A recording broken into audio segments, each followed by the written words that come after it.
Assalamualaikum warahmatullahi wabarakatuh. Halo siswa-siswi kelas 9, jumpa lagi di Yulian Channel, masih bersama Ibu Yuli dalam pembelajaran PPKN. Kali ini kita akan membahas pokok-pokok pikiran dalam pembukaan Undang-Undang Dasar 1945.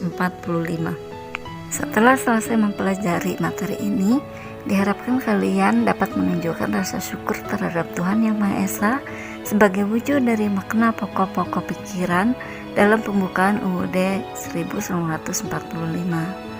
Kemudian, kalian juga dapat menunjukkan sikap tanggung jawab dan disiplin dalam melaksanakan pokok-pokok pikiran dalam pembukaan UUD 1945. Serta, kalian juga dapat menjelaskan pokok pikiran pembukaan UUD 1945. Siswa-siswi sekalian, pada materi sebelumnya, kita sudah mempelajari makna alinea pembukaan UUD 1945.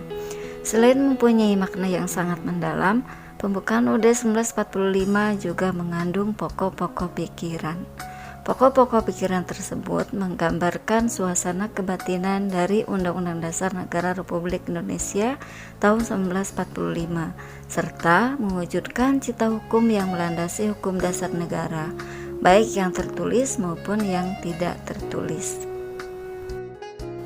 Adapun pokok-pokok pikiran pembukaan UUD 1945 diantaranya sebagai berikut. 1. Pokok pikiran pertama, negara melindungi segenap bangsa Indonesia dan seluruh tumpah darah Indonesia dengan berdasar atas persatuan, atau pokok pikiran persatuan.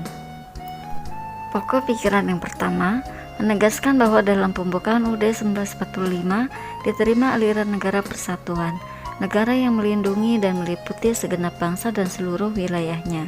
Dengan demikian, negara mengatasi segala macam paham golongan dan paham individualistis.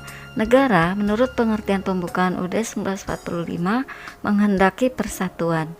Dengan kata lain, penyelenggara negara dan setiap organ negara wajib mengutamakan kepentingan negara di atas kepentingan golongan atau individu.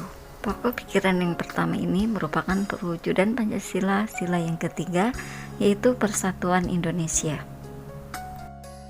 Pokok pikiran yang kedua, negara hendak mewujudkan keadilan sosial bagi seluruh rakyat Indonesia. Pokok pikiran keadilan sosial. Pokok pikiran yang kedua ini menempatkan suatu tujuan atau cita-cita yang ingin dicapai dalam pembukaan UUD 1945, serta merupakan suatu kausa finalis atau sebab tujuan.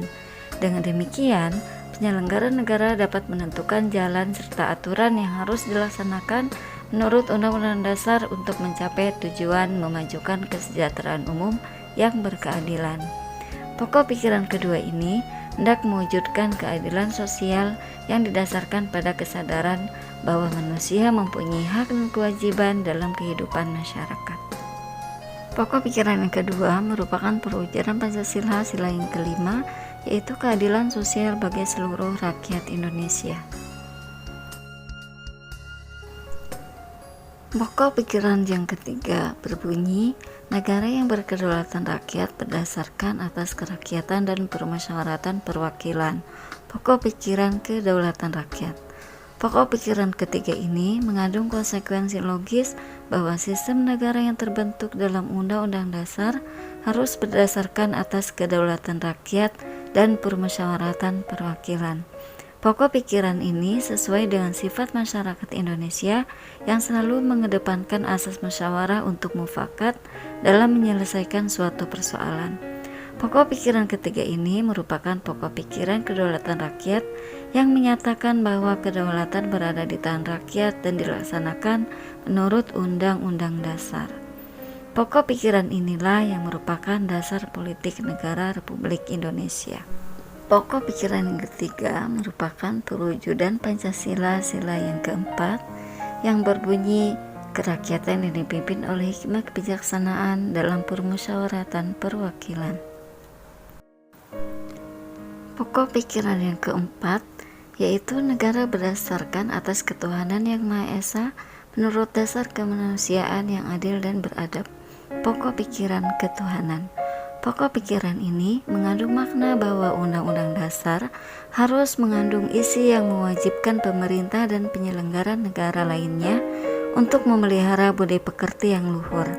Hal ini menegaskan bahwa pokok pikiran ketuhanan mengandung pengertian takwa kepada Tuhan Yang Maha Esa menurut dasar kemanusiaan yang adil dan beradab, dengan menjunjung tinggi harkat dan martabat manusia atau nilai kemanusiaan yang luhur.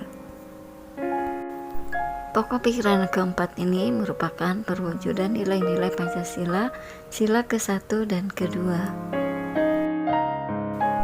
Siswa-siswi sekalian, untuk memudahkan kita mengingat hubungan pokok pikiran dengan Pancasila, kita dapat menggunakan istilah Gama Patwa.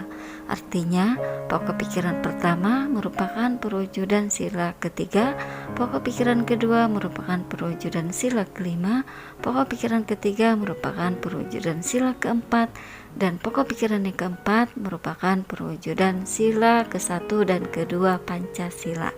Gama Patwa. Selanjutnya kita akan mempelajari arti penting pokok pikiran pembukaan UUD 1945. Siswa-siswi sekalian, kalian telah mempelajari bahwa setiap alinea dalam pembukaan UUD 1945 secara yuridis memiliki makna yang sangat dalam dan penting. Demikian juga dengan pokok-pokok pikiran yang terkandung dalam pembukaan UUD 1945. Apabila kita perhatikan bahwa keempat pokok pikiran pembukaan UUD 45 adalah pancaran dari nilai-nilai Pancasila.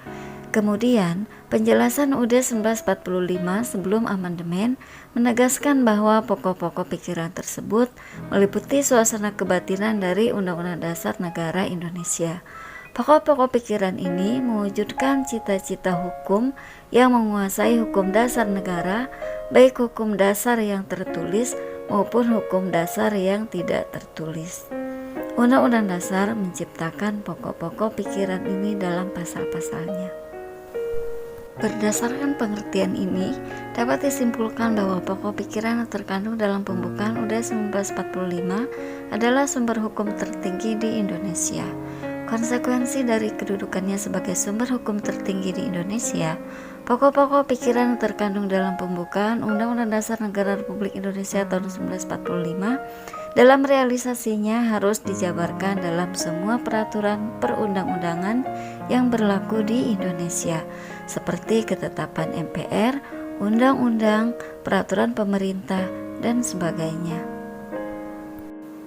Dengan demikian, seluruh peraturan perundang-undangan di Indonesia harus bersumber pada pembukaan Undang-Undang Dasar Negara Republik Indonesia tahun 1945 yang di dalamnya terkandung asas kerohanian negara, yaitu Pancasila.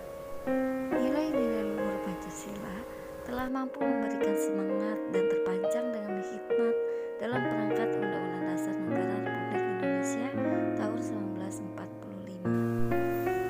Sudah menjadi tugas dan kewajiban kita sebagai warga negara Indonesia dan seluruh bangsa Indonesia untuk mempertahankan serta mewujudkan pokok-pokok pikiran pembukaan Undang-Undang Dasar Negara Republik Indonesia tahun 1945 dalam kehidupan bermasyarakat, berbangsa, dan bernegara.